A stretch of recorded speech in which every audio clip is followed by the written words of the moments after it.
Hello students, welcome to Magnet Brains. My name is Muskan and I am your social science educator. Today we'll study chapter 4 globalization and the Indian economy में actors that have enabled globalization. But उसके पहले let me introduce you this platform. Magnet Brains provide करता है high quality free education from class kindergarten to class 12th in English medium and from class 6 to class 12th in Hindi medium. उसके अलावा हम 5 other states board को भी cover करते हैं, which are Delhi, UP, Bihar, MP and Rajasthan board.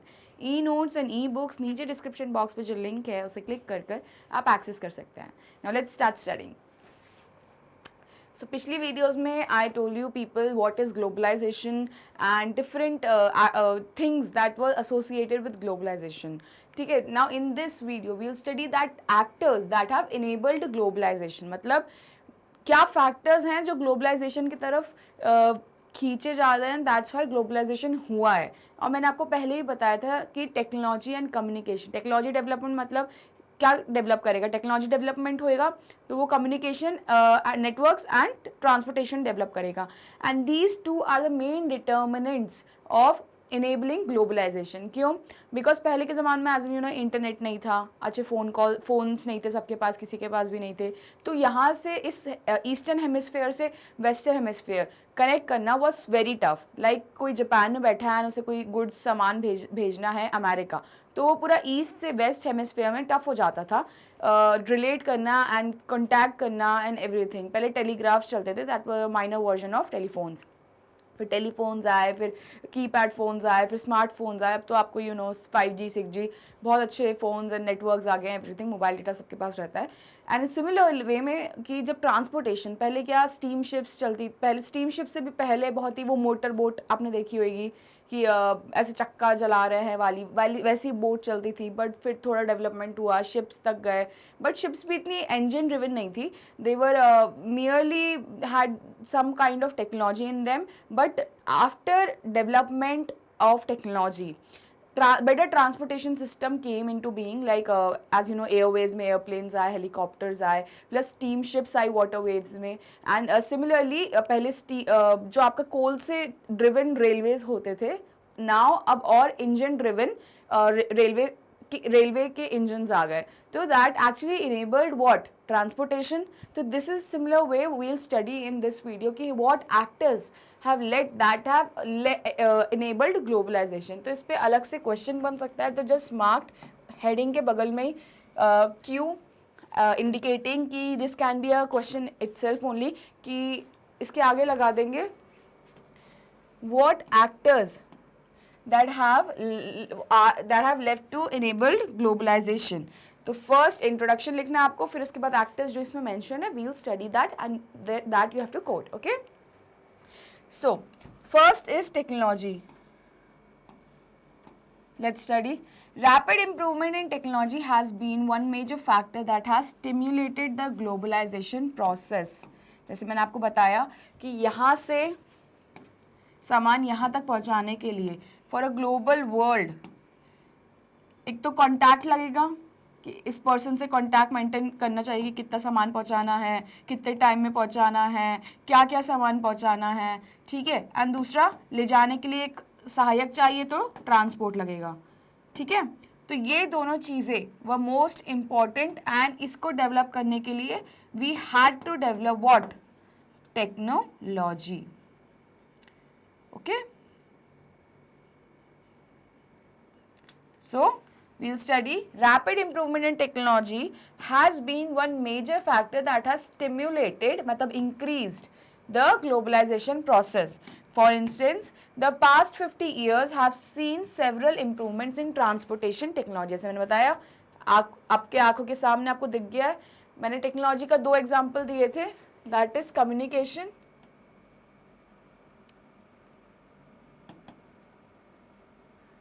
And transportation.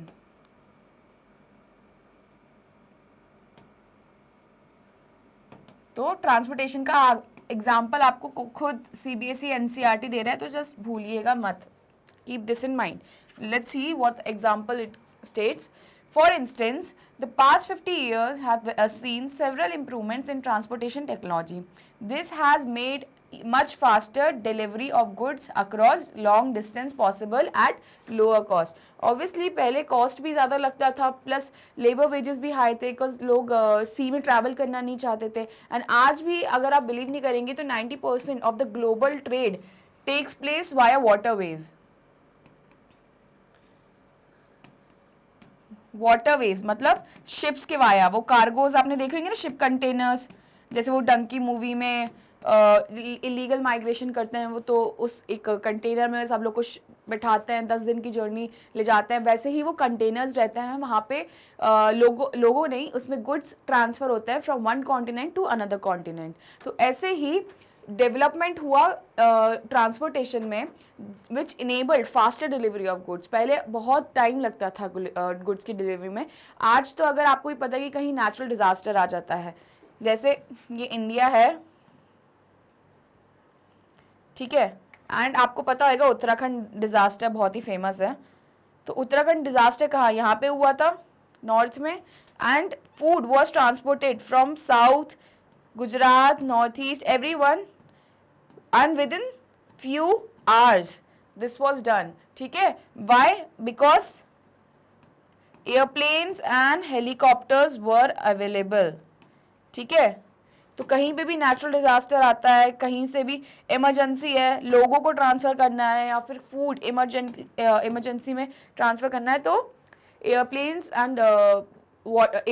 and helicopters and other airways have developed, airways transportation has developed, which has enabled and increased the way globalized world. ये तो India का example था, but upon global context में ऐसे पढ़ सकते हो. ठीक है, जिसने delivery of goods high rate पे इंक्रीज कर दिया है.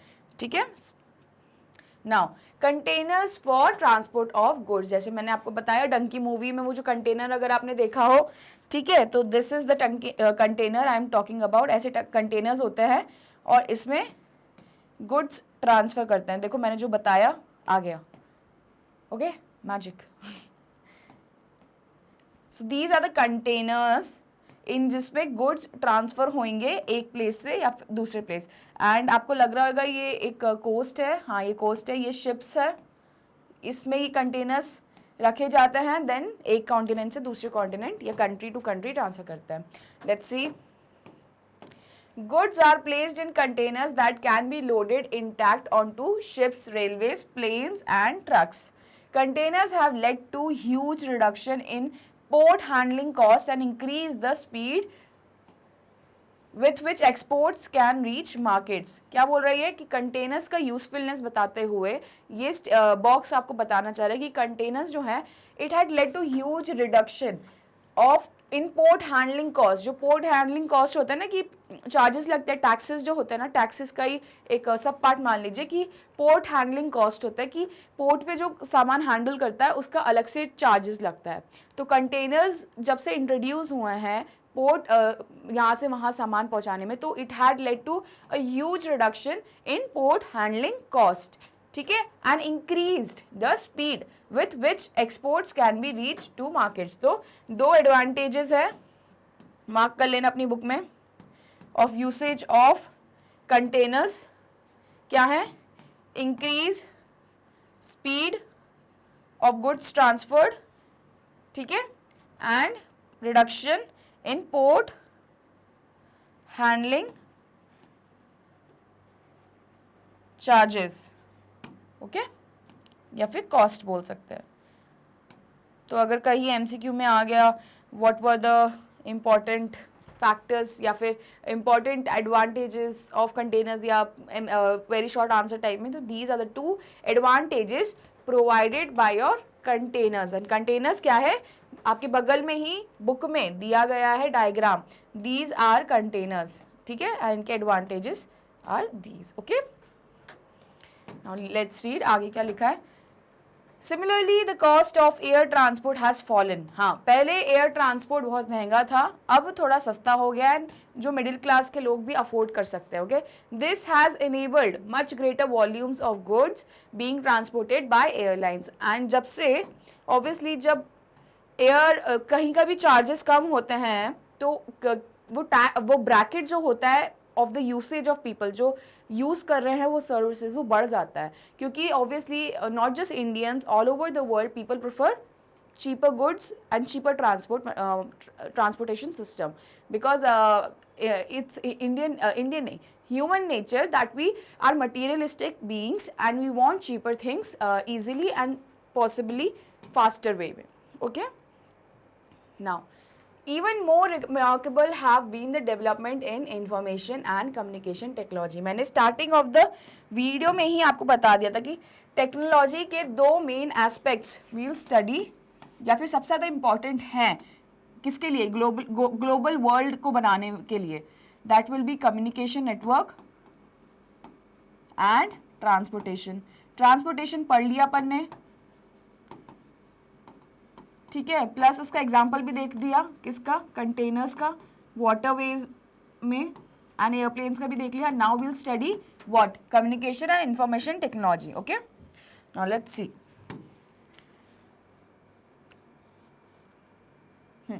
Even more remarkable have been the developments in information and communication technology. That is your IT services and communication technology. ठीक है, इसको वैसे भी बोल सकते हैं आप. In recent times, technology in the areas of telecommunication, computers, internet has been changing rapidly. As you know कि इतने सारे चेंजेस आ गए. अब तो सुपर कंप्यूटर भी इन्वेंट हो रहा है, एंड सुपर कंप्यूटर की आप पावर अभी जान नहीं पाएंगे. एक ज़माने में वो बॉक्स वाला कंप्यूटर होता था, अब तो लैपटॉप्स हैं, बड़ी स्क्रीन वाले कंप्यूटर्स हैं. ट्रेडिंग के अगर आपने कंप्यूटर्स देखे हैं तो वो भी बहुत यूनिक से अच्छे से होता है. ठीक है, इंटरनेट तो एज यू नो कि 5G 6G तक डेवलप हो रहा है.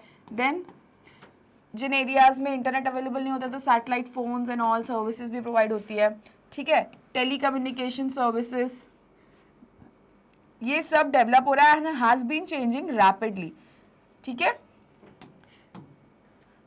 रैपिडली गवर्नमेंट भी इन्वेस्ट कर रही है, प्लस प्राइवेट सेक्टर्स भी इन रैपिड चेंजेस में इन्वेस्ट कर रहे हैं. Telecommunication facilities like telegraph, telephone including mobile phones, fax machine. ठीक है, टेलीकम्युनिकेशन क्या होता है, टेली मतलब ऐसे याद रखना है टेलीफोन से. टेलीफोन का क्या काम क्या होता था, यहाँ से वहाँ बात पहुँचाना. ठीक है, यहाँ से वहाँ काम बात करना होता है ना. आपने देखा होगा पहले के ज़माने में जब कहीं किसी के घर में एक कॉलोनी में सिर्फ एक घर में होता था किसी के पास टेलीफोन, एंड किसी का भी कॉल आता था तो वो उस टेलीफोन के पास जाता था एंड उससे बात कर पाता था, एंड वो एक्चुअली सामूहिक टेलीफोन बन जाता था वो घर किसी का. तो ऐसे ही telegraph, telephone including mobile phone. So mobile phone का भी मेन काम क्या है, अब तो गेम खेलना, इंस्टाग्राम फीड एंड सब कुछ देखना, फेसबुक, वो ठीक है, वो सेकेंडरी है, बट मेन काम क्या है, यहाँ से मतलब बात करना ही मेन काम है ना. कॉल्स लगाना, कॉल अगर कॉलिंग ही नहीं है उस फ़ोन में तो फ़ोन ही नहीं है वो चीज़. तो टेली कम्युनिकेशन से याद रखना, टेली मतलब टेलीफोन, तो telecommunication. Okay, are used to contact one another around the world to access information instantly and to communicate from remote areas. जैसे मैंने बताया कि telecommunication का main काम is to communicate from one part of the world to another in order to in regarding what goods need to be transported, या what goods are available in your country and at what cost they are available. Everything people should know, and this has been helped by developing telecommunication services. Okay, ये देखते हैं. देखो हाँ, ये वाले computers की बात कर रही थी मैं. पहले ऐसे बॉक्स वाले कंप्यूटर्स होते थे, फिर उनका एक CPU अलग होता था. अब तो लैपटॉप्स आ गए हैं, एंड लैपटॉप्स तो कुछ CPU नहीं लगता, इसमें ही कीबोर्ड है. ठीक है, यही स्क्रीन है, सब कुछ. But where is the electricity. Okay, तो ये एक सरकास्टिक कमेंट बोल रहा है कि हमारे पास कंप्यूटर है, सब कुछ है, CPU है, इलेक्ट्रिक स्विच बोर्ड है, ठीक है, बट इलेक्ट्रिसिटी नहीं है. क्यों नहीं है, अब देखते हैं. This has been facilitated by satellite communication devices. जैसे मैंने आपको बताया था, टेलीकम्युनिकेशन सर्विसेज में एक पार्ट आता है सैटेलाइट कम्युनिकेशन डिवाइसेस का. सैटेलाइट कम्युनिकेशन डिवाइसेस क्या होता है, as you would be aware, computers have now entered almost every field of activity. ठीक है, आपको पता है कि कंप्यूटर्स तो हर जगह ज़रूरी होता है. इवन आप लोग अभी बैठे होंगे अपने लैपटॉप पे, फ़ोन्स पे, या फिर कंप्यूटर्स पे जहाँ पे आप वीडियोस देख रहे होंगे. ठीक है, अभी सैटेलाइट कम्युनिकेशन डिवाइसेस बता देती हूँ मैं. ये अर्थ है, ठीक है. अब जैसे ये कंट्री है इंडिया. इंडिया अपना सैटेलाइट यहाँ पे लो अर्थ ऑर्बिट में लगाएगी। लियो एंड जियो ऑर्बिट्स होता है, इतना जानने की ज़रूरत नहीं है, बस ये मान लीजिए। एंड सैटेलाइट जैसे आपने देखा बॉर्डर एरियाज इंडो चाइना, अब वो क्या है, वहाँ पे क्या है, हिली टेरेन है, टोपोग्राफी बहुत चेंजिंग है, हिली एरियाज हैं एंड प्लेट्यू एरियाज हैं, प्लस वहाँ पे जो होते हैं अपने वो मोबाइल के टावर्स होते हैं ना, आपने देखे होंगे, वो इजीली बन नहीं सकते हैं। तो वहाँ पे जो कांटेक्ट कैसे होएगा, वहाँ पे तो कांटेक्ट के लिए कुछ करना पड़ेगा भाई, नेशनल सिक्योरिटी का मामला है। ओके, तो हर कंट्री की गवर्नमेंट क्या डेवलप करती है, सैटेलाइट कम्युनिकेशन डिवाइसेस। अब वो अदर पर्पस के लिए भी हो सकता है, प्राइवेट कंपनीज किसी और चीज़ के लिए भी कर सकती है, बट मैं एग्जांपल दे रही हूँ।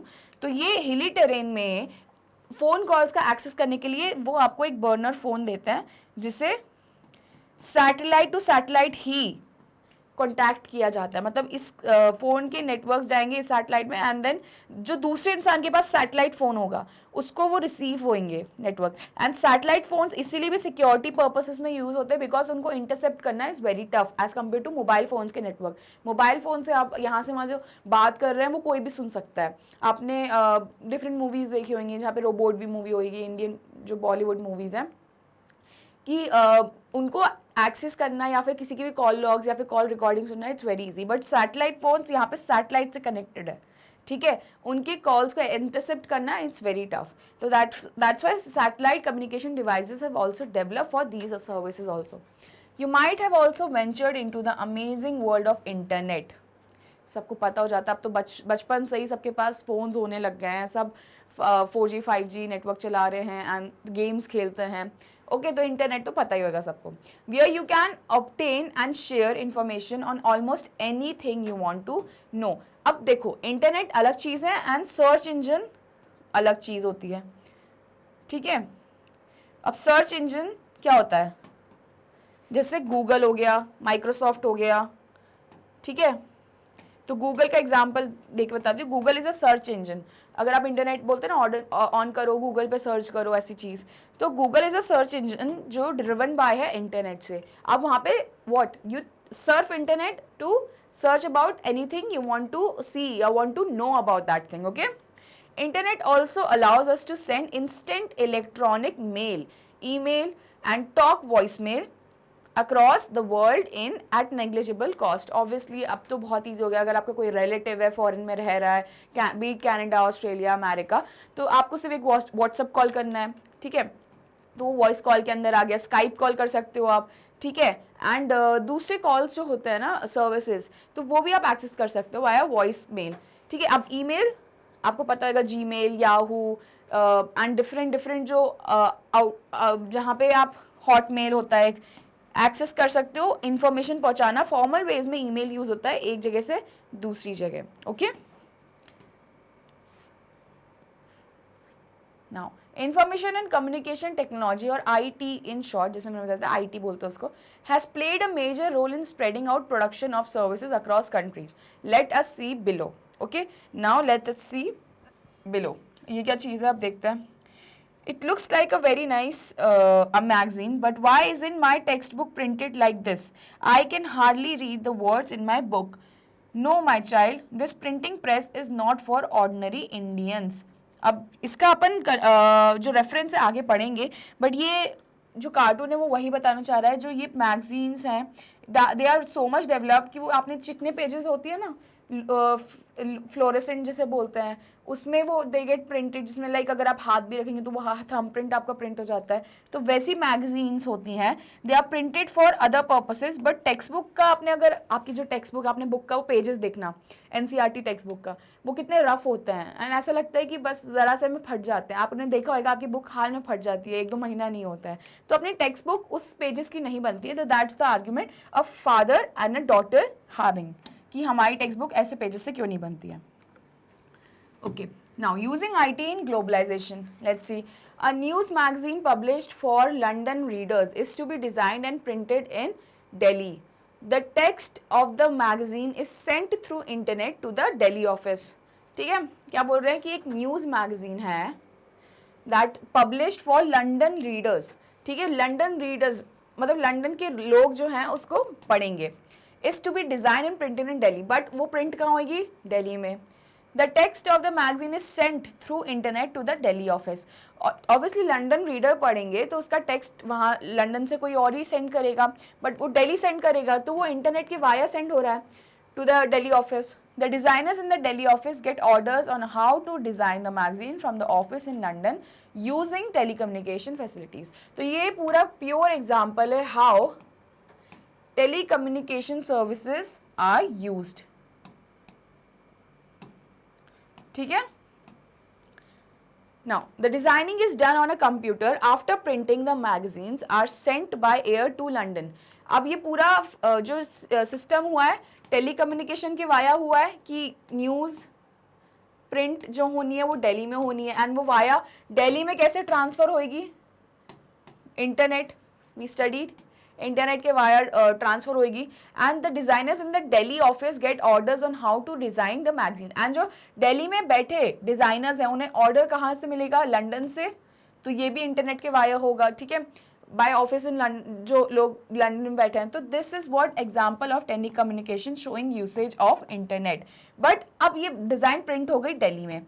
अब दिल्ली से लंदन कैसे भेजेंगे? बिकॉज लंदन रीडर्स के लिए ट्रांसपोर्ट लगेगा, तो देखते हैं कौन सा ट्रांसपोर्ट यूज हुआ है. Now the designing is done on a computer after printing the magazine are sent by air, तो मतलब एयरवेज यूज हुए हैं टू लंदन. सो ट्रांसपोर्ट में airways is used. Even the payment of money for designing and printing from a bank in London to a bank in London to a bank in Delhi is done instantly through the internet, e-banking. अब तो e-banking सभी जान गए होंगे क्योंकि आपका ये famous term that is UPI is used by everyone in e-banking services. और इसका मतलब क्या होता है? Instantly money transfer. ठीक है, आपने भी देखा होगा फ़ोन पे, पेटीएम आपने यूज़ किए होंगे. आपने नहीं तो आपके पेरेंट्स यूज़ करते होंगे तो आपने उन्हें देखा होगा, आपके बड़े भाई बहन यूज़ करते होंगे कि अगर यहाँ से वहाँ मनी भेजना है, अच्छा 2 मिनट में पेटीएम कर देता हूँ या मैं फ़ोन पे कर देता हूँ या भारत पे कर देता हूँ, बहुत चीज़ें हैं, ठीक है. तो ऐसे ही इंस्टेंटली जो, और एक चीज़ बता दूँ आपको, यूपीआई जो सर्विसेज है वो सिर्फ इंडिया ने बनाई है, तो that's actually very great for us, अपनी प्रेस्टीज के लिए. And you would be shock to know कि other 8 countries in the world have adopted UPI services. Like Germany के मिनिस्टर अभी रिसेंट में they visited India and they actually used UPI to purchase vegetables and वो world cover, मतलब world news में cover हुआ था वो चीज़. एंड बहुत सारी चीज़ें ऐसे कवर हुई थी जहाँ पे एक्चुअली फॉरेन पीपल, फॉरेनर्स जो हैं आते हैं इंडिया, तो आपने देखा होगा रील्स पे स्क्रॉल करते करते यूट्यूब पे, इंस्टाग्राम पे, they are using UPI services to even purchase small items like vegetable vendors. जो आप फुल्की खाने जाते हो या फिर आप हाट जाते हो, वहाँ पे सब्जी खरीदने जाते हो, तो वहाँ पे आप देखेंगे हर वेजिटेबल वेंडर के पास यूपीआई सर्विसेज है. तो that's a great digital revolution in terms for India का प्रेस्टीज एंड इंडिया की power in the global world. तो मैंने यहाँ पे आपको यूपीआई की इंपॉर्टेंस बताई कि how UPI actually revolutionise not just India but different countries as well, because India से सीख कर दूसरे कंट्रीज भी अपने नेशन में अडॉप्ट करना चाह रहे हैं. क्योंकि वहाँ पे अभी भी क्या चलती है? Paper currency. पेपर में मतलब दे आर ट्रांजैक्टिंग. इंडिया में भी चल रही है, ऐसा नहीं है कि इंडिया में पेपर करेंसी बैन हो गई है पूरी, but UPI has actually is growing at a very high rate. And वो किसका एग्जाम्पल है? आपका ई बैंकिंग. आप इंटरनेट ऑन करते हो तभी फ़ोन पे, पेटीएम यहीं से, यहाँ से वहाँ पैसे ट्रांसफ़र कर पाते हो, राइट. नाउ अब आ गया है दूसरा पार्ट. अपन ने यूजिंग आईटी इन ग्लोबलाइजेशन ख़त्म कर दिया है. We started with technology. Okay, now we will be studying liberalisation of foreign trade and foreign investment policy. Let's see. Let us return to the example of imports of Chinese toys in India. मैंने आपको पिछली वाली video में Chinese toys का example देकर बताया था कि हाउ चाइना ने डंपिंग एक्टिविटीज स्टार्ट की. डंपिंग एक्टिविटीज मतलब कि एक बल्क में प्रोडक्शन कर दो और उसका प्राइस बहुत गिरा दो. अब बल्क में प्रोडक्शन है तो मतलब ओवर प्रोडक्शन हो गया, मतलब सप्लाई ज़्यादा है किसी चीज़ का, एंड सप्लाई जब ज़्यादा हो जाता है तो प्राइस रिड्यूस हो जाता है. तो प्लास्टिक के टॉयज ऐसे ही चाइना ने बल्क में बनाने स्टार्ट किए. ओके, प्लास्टिक के टॉयज चाइना ने बल्क में बनाना स्टार्ट किए एंड उसे डंप करना स्टार्ट किया इंडिया में। दो इंडिया ने बाद में एंटी डंपिंग ड्यूटीज लगाई थी चाइना में, बट उसका एग्जांपल मैं बताती, आपने पढ़ा था पिछले वीडियो में। नाउ लेट्स सी कि इसमें कैसे वो चाइना का टॉयज का एग्जांपल। एंड इसने बट क्या किया, हाँ जब ये डंप करना स्टार्ट किया तो इंडिया के जो डोमेस्टिक प्रोड्यूसर्स थे जो टॉयज बना रहे थे, अब आपको पता होगा कि वुडन टॉयज जो होते हैं वो बहुत इंडिया में प्रेवलेंट रहते हैं। एंड पहले के ज़माने में वुडन टॉयज से ही बच्चे खेलते थे, बट जब से प्लास्टिक के टॉयज और वो सस्ते रेट में इंट्रोड्यूस हुए तो everyone shifted, obviously materialistic world तो everyone wants cheaper stuff, so they shifted to China के plastic toys which are much cheaper than Indian toys, and this actually affected and harmed the producers or the Indian producers who are producing toys. Suppose the Indian government puts a tax on import of toys, what would happen? हाँ, अभी आपको condition दी है कि China के जो toy, मैंने आपको context बता दिया है एंड आपको सोचना है कि चाइना के जो टॉयज हैं इंडिया में इंपोर्ट हो रहे हैं क्योंकि ऑब्वियसली चीपर हैं, बट अगर इंडिया इन टॉयज पे टैक्सेस इंपोज कर देती है तो क्या इम्पैक्ट पड़ेगा? इनका रेट बढ़ जाएगा, that is your prices will increase, and जब प्राइस इंक्रीज होती है तब demand reduces. Normal behaviour of consumers is price increase मतलब demand will reduce, and therefore जो चाइनीज टॉयज की डिमांड है in Indian market will reduce. And ये किसको एडवांटेज देगा? जो अपने डोमेस्टिक प्रोड्यूसर जो इंडियन टॉयज प्रोड्यूस कर रहे हैं उनको। तो दैट्स व्हाट, जब चाइना ने ये करना स्टार्ट किया तो Indian government applied this technique of imposing taxes on imports of toys. Now those who wish to import these toys would have to pay tax on this. Because of the tax, buyers will have to buy a higher price on imported toys. जैसे मैंने आपको बता दिया कि tax अगर लगाएंगे तो जो खरीदेंगे कंज्यूमर्स जो हैं वो चाइना की टॉयज जो खरीदेंगे कहीं से भी, तो उन्हें ज़्यादा पैसे देना पड़ेगा, बिकॉज आप नॉर्मल अमाउंट तो दे रहे हो प्लस उस पर टैक्सेस भी ज़्यादा है, ठीक है? तो आपको नॉर्मल अमाउंट भी देना है प्लस टैक्सेस भी देना है, तो ज़्यादा आपका प्राइस ओवरऑल इंक्रीज हो जाएगा। तो आप रेजिस्ट करोगे कि अब मैं खरीदूं या नहीं खरीदूं, महंगा पड़ रहा है ऐसे करके, तो यही वो चीज़ बता रहे हैं। Okay, Chinese toys will no longer be as cheap in the Indian market and imports from China will automatically reduce. तो इंडियन गवर्नमेंट ने बहुत ही अच्छी टेक्निक अपनाई कि जो चाइनीज टॉयज आ रहे थे eight cheaper rates from China, they started imposing high rates of taxes, जिससे consumers जो हैं, consumers will be demotivated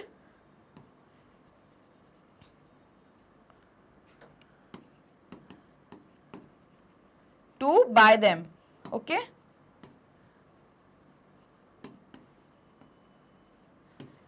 so this is the scenario Indian government applied कि चाइना की जो टॉयज हैं that are imported to India. okay,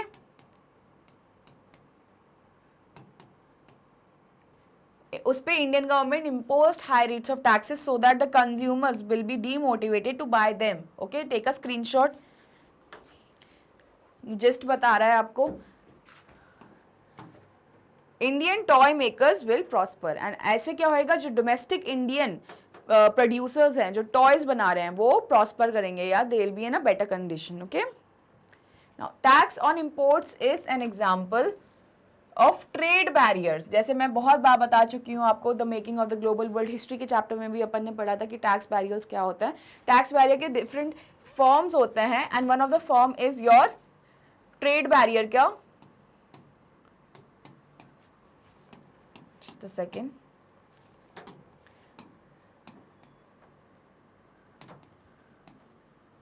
trade barrier का one of the form is your taxes. और भी फॉर्म्स पढ़ेंगे अपन, बट ये होता क्या है ट्रेड बैरियर? नाम से ही समझ आ रहा है कि ट्रेड पर रिस्ट्रिक्शंस लगा रहे हैं, दैट इज योर ट्रेड पर बैरियर्स लगा रहे हैं। Okay, so the tax on imports is an example of trade barrier. So take a screenshot again. Now, जैसे अपन ने पढ़ा tax on imports is an example of trade barrier. It is called a barrier because some restriction has been set up. That means restrictions जो है उस trade पर setup किए गए, तभी उसे ट्रेड बैरियर कह रहे हैं. Governments can use trade barriers to increase और डिक्रीज रेगुलेट करने के लिए foreign trade and to decide what kinds of goods and how much of each should come into country. As you know, मैंने example भी पहले दे दिया Chinese toys का कि अगर चाइना इंडिया में इंपोर्ट कर रही है चाइनीज टॉयज, तो गवर्नमेंट क्या अपने डोमेस्टिक प्रोड्यूसर्स को प्रोटेक्ट करने के लिए उस पर trade barriers in a form of increase taxes लगाएगी, जिससे डोमेस्टिक प्रोड्यूसर्स को एंड चाइनीज टॉयज का प्राइस जो है वो इक्वल हो जाए, या फिर डोमेस्टिक प्रोड्यूसर्स का प्राइस जो है वो थोड़ा कम हो जाए एंड चाइनाज का टॉय का प्राइस बढ़ जाए. ओके, ऐसे क्या होएगा, consumers will prefer what, Indian producers के टॉयज, एंड ऐसे चाइना के इंपोर्ट्स जो है कम हो जाएंगे. Okay, the Indian government after independence had put barriers to foreign trade and foreign investment. Independence कब मिली थी? 1947 में. अपनी कंट्री क्या थी? पॉवर्टी ड्रिवन थी, हंगर ड्रिवन थी, एंड फेमाइंस थी, एंड बहुत माल न्यूट्रिशन, अनीमिया से लेकर बहुत प्रॉब्लम्स कंट्री में चल रही थी, हंगर एंड एवरीथिंग. ठीक है, सो 1947 से 1990s तक our economy was a closed economy और a domestically closed economy.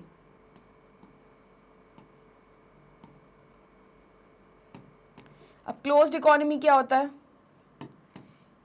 Closed economy मतलब सिर्फ अपने तक ही सीमित. जो एक कंट्री है उसमें बहुत ही कम बाहर के साथ ट्रांजैक्शन हो रहा है, that is in the form of imports and exports, and with in its countries it is producing, consuming and delivering its products from one source to another. Okay, ठीक है, तो ये एक होता है चीज जहां पे इंडियन गवर्नमेंट ने after independence had put barriers to foreign trade and foreign investment. FDI और फॉरेन इन्वेस्टमेंट हो गई, and foreign trade is your export and import.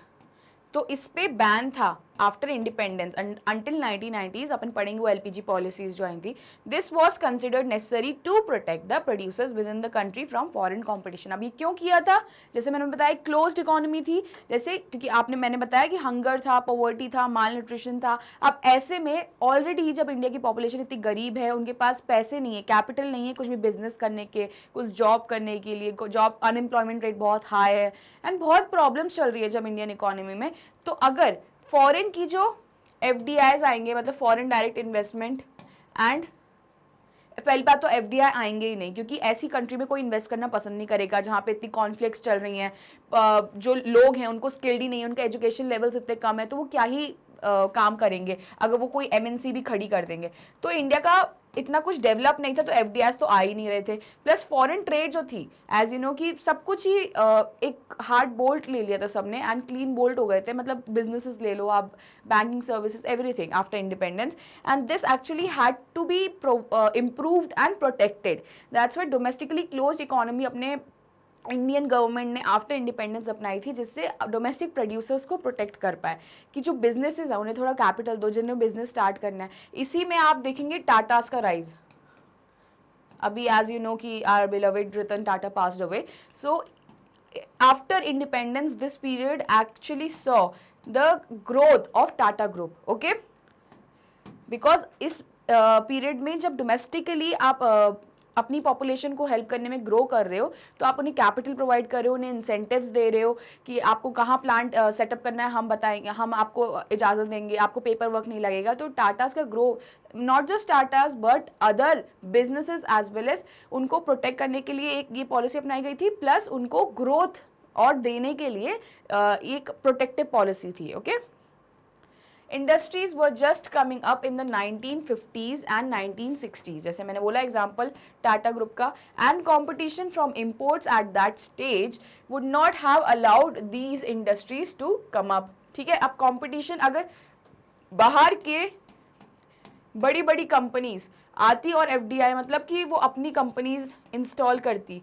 तो ऑब्वियसली डोमेस्टिक प्रोड्यूसर्स जो वैसे ही जिनके पास कैपिटल की कमी है, अभी प्रॉब्लम हो रही है, सफ़र कर रहे हैं, इंडिपेंडेंस अभी धीरे धीरे मिली है, अभी उभर ही रहे हैं वो चीज़ से, तो डोमेस्टिक प्रोड्यूसर्स जो बिजनेसेस खोलने की कोशिश कर रहे थे, they will actually get a huge blown out. Okay, so therefore domestic producers को प्रोटेक्ट करने के लिए एफडीआईज जो थी वो कैंसल्ड हो गई थी, मतलब foreign direct investment and foreign trade was ban till 1990s, और लिमिटेड उस पर चलती थी. तो therefore industries were just coming up in the 1950s and 1960s, and competition from imports at that stage would not have allowed these industries to come up. And अगर FDI foreign की industries आती तो domestic industries setup होने नहीं पाती. क्यों नहीं हो पाती? क्योंकि उतना उनके पास मार्जिन ही नहीं बचता सस्टेन करने का, क्योंकि वो इतने सस्ते में प्राइजेस या फिर गुड्स बेचते या फिर जॉब्स अच्छे रेट्स पे देते. तो देयरफॉर डोमेस्टिक प्रोड्यूसर्स क्या उतना सस्टेन ही नहीं कर पाते मार्केट में, एंड वो कोलैप्स हो जाते. ठीक है, तो उनको प्रोटेक्ट करने के लिए these policies were actually adopted by Indian government after independence. Thus India allowed imports of only essential items such as machinery, fertilizers, petroleum. So ये एसेंशियल आइटम्स है जिसके इम्पोर्ट्स जो थे ओनली अलाउड थे इंडिया में. इम्पोर्ट्स मतलब बाहर की कंट्री से आप इंडिया में ये ला सकते हो. तो मतलब आप कंप्लीट बैन भी नहीं देख सकते इंपोर्ट्स एंड एक्सपोर्ट्स में. तो 3 आइटम्स थे. First was machinery, since you know India के पास इतना कैपिटल नहीं था मशीनरी डेवलप करने का. फर्टिलाइजर सेकंड है, एज यू नो कि फर्टिलाइजर इज एन इम्पॉर्टेंट एक product used in agriculture. Okay, and third is your petroleum. Petroleum why? As you know कि diesel, petrol, these are all what byproducts of refining of after petroleum is refined. So petroleum and क्या drive करता है petrol diesel? अपनी cars. तो cars के लिए, motor bikes के लिए everything petrol is required. So and machinery किसके लिए रिक्वायर्ड रहती है? इंडस्ट्रीज के लिए. एंड फर्टिलाइजर किसके लिए इंपॉर्टेंट है? एग्रीकल्चर के लिए. अब आप एक चीज़ देख सकते हैं कि एग्रीकल्चर क्या है? अपनी प्राइमरी एक्टिविटी. इंडस्ट्रीज क्या है? Manufacturing activity. एंड सर्विसेज किससे प्रोवाइड करती हैं? ट्रांसपोर्टेशन एक सर्विसेज है वाया जो बाय कार्स या बाय मोटर बाइक्स जो है होती है अडॉप्ट. तो वो क्या है? Tertiary activity. So primary, secondary and tertiary. Secondary, तो वी कैन सी कि हाउ these 3 activities के 3 items, that is machinery, fertilizer and petroleum, were actually the essential items that were imported after independence, when most of the items were banned from getting import. Note that all developed countries during the early stages of development have given protection to domestic producers through variety of means. अब क्या बोल रहे हैं कि not just India ने ही protection नहीं दिया था अपने डोमेस्टिक प्रोड्यूसर्स को प्रोटेक्ट करने के लिए, बट बाकी कंट्रीज जो रिसेंटली फ्रीड हुई थी, कोलोनाइजेशन जहाँ पे डी कोलोनाइजेशन स्टार्ट हो गया था, तो उनके पास भी, उनके यहाँ पे भी ये चीज़ें अपनाई गई थी जहाँ पे उन्हें डोमेस्टिक प्रोड्यूसर्स को प्रोटेक्ट करने के लिए उनकी economy was closed up. And all developed countries during early stages, and not just developing countries जो डी कॉलोनाइज हुई हैं, बट यूएसए, यूरोप की डेवलप्ड कंट्रीज का भी बोल रहे हैं example. Not just developing countries, India since developing country है, चाइना डेवलपिंग है, अदर नेशंस, उनने तो अपनाई, बट डेवलप्ड कंट्रीज ने भी ये पॉलिसीज अपनाई थी अपने अर्ली स्टेजेस ऑफ डेवलपमेंट में, जहाँ पे उनकी economy when they started to grow, they actually in order to protect domestic producers they close the economy in order to restrict या ट्रेड बैरियर्स लगा दिए थे. Okay, Starting around 1991, some far-reaching changes in policy were made in India. जैसे मैंने आपको बताया कि ये 1947 से 1990s तक गई थी, और 1990 से मतलब 1991 तक. अब ऐसा क्या हुआ 1991 में कि 1947 में जो इंडियन इकोनॉमी क्लोज्ड इकोनॉमी थी,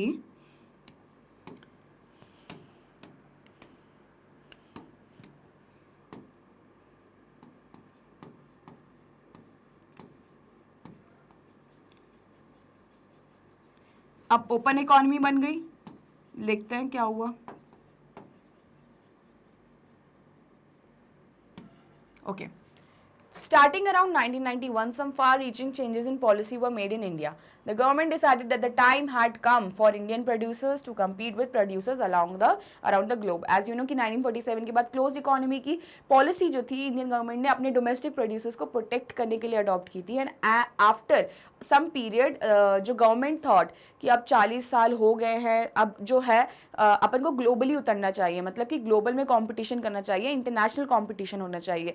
इससे क्या होएगा, कंट्री का जीडीपी भी बढ़ेगा. ऑब्वियसली कैसे, क्योंकि और एम्प्लॉयमेंट जनरेशन होएगा, और लोग और कंपनीज इंडिया में इन्वेस्ट करेंगी, तो अल्टीमेटली इंडिया का भी जीडीपी बढ़ेगा. ओके, सो ग्लोबली उतरने के लिए 1991 में अपनी एलपीजी पॉलिसी वाज इंट्रोड्यूस्ड, जिसके बारे में we'll study. But since domestic producers को भी हेल्प मिलेगी, क्या मिलेगी, टेक्नोलॉजी वाइज क्या टेक्नोलॉजी यूज़ कर रहे हैं फॉरेन की कंपनीज, या फिर क्या अडॉप्ट कर रहे हैं, तो ऐसे domestic producers were self sustained after 30 to 40 years after independence. And that's what Indian government thought कि that is the time we need to step out in the international global market. Okay,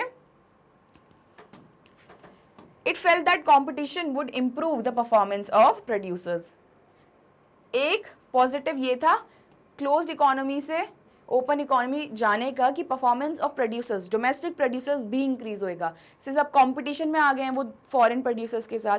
and अब एक होएगा कि यार वो लोग इतना अच्छे रेट पे इतना अच्छा प्रोड्यूस करके दे रहे हैं, तो हमारी भी रिस्पॉन्सिबिलिटी बनती है कि हमें भी अपने कंज्यूमर्स को उतने रेट पे मिलना है, वरना हमारे कंज्यूमर्स जो है प्रोडक्ट नहीं खरीदेंगे तो कंट्री डेप में चल जाएगी within the country, since they would have to improve their quality. and ऐसे उन्होंने अपनी क्वालिटी इंप्रूव करना स्टार्ट की. किसने, डोमेस्टिक प्रोड्यूसर्स ने.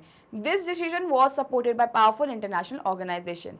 अब कौन से ऑर्गेनाइजेशन थी है, IMF जिसने हमें लोन दिया था, मैंने बताया था ना बीओपी क्राइसिस हो गया था, that was balance of payment crisis 1991 में.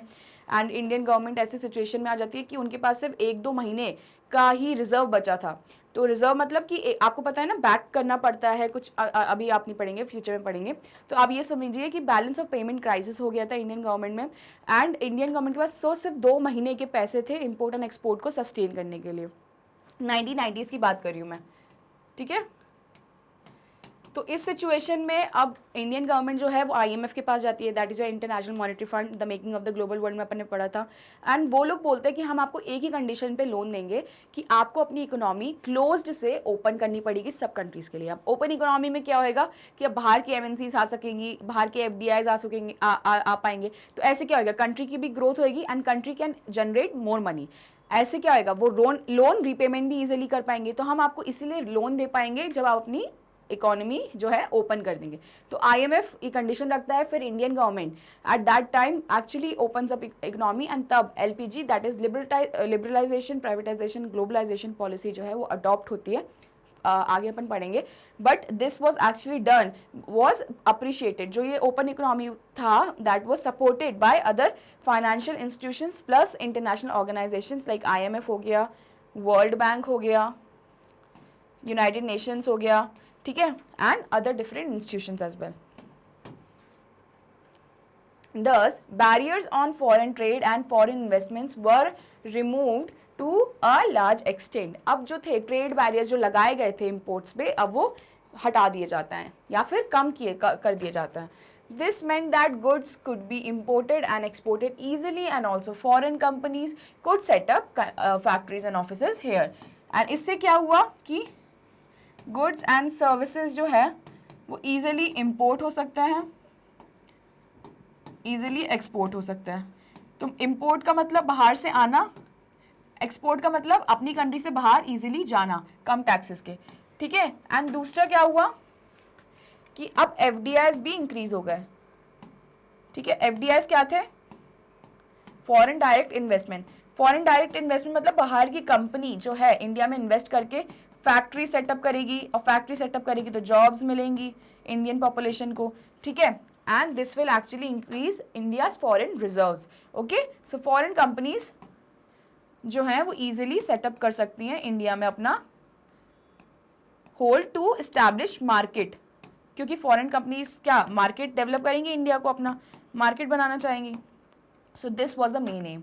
Removing barriers or restrictions set by government is what is known as liberalization. जैसे मैंने बताया LPG पॉलिसी अपनाई गई थी by Indian government after in 1991 after BOP crisis, balance of payment crisis, which helped what in liberalization techniques. And liberalization क्या है?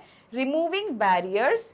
MCQ question या फिर वेरी शॉर्ट टाइप में आ सकता है. व्हाट इज लिबरलाइजेशन और restriction set by the government is what is known as liberalization. जो गवर्नमेंट सेटअप करता है रिस्ट्रिक्शन, ट्रेड बैरियर्स जो अपन ने पढ़ा, इन ट्रेड बैरियर्स का एग्जाम्पल वी सॉ कि टैक्सेस इम्पोज किए गए थे टू रिस्ट्रिक्ट इम्पोर्ट्स. तो these trade barriers were crossed out और reduce to a great level and this process is known as liberalization. कि ट्रेड्स को हमने अब लिबरल कर दिया है. ठीक है, लिबरलाइज कर दिया. With liberalisation of trade, businesses are allowed to make decision freely about what they wish to import और एक्सपोर्ट. पहले क्या बिजनेसेस के पास भी रिस्ट्रिक्शन था, टैक्सेस इम्पोज हो जाते थे, तो बहुत ही लिमिटेड अमाउंट वो इम्पोर्ट कर पाते थे फॉरेन से. एंड अपन ने देखा था कि मशीनरी, फर्टिलाइजर, ये सब इम्पोर्ट कर रहे हैं.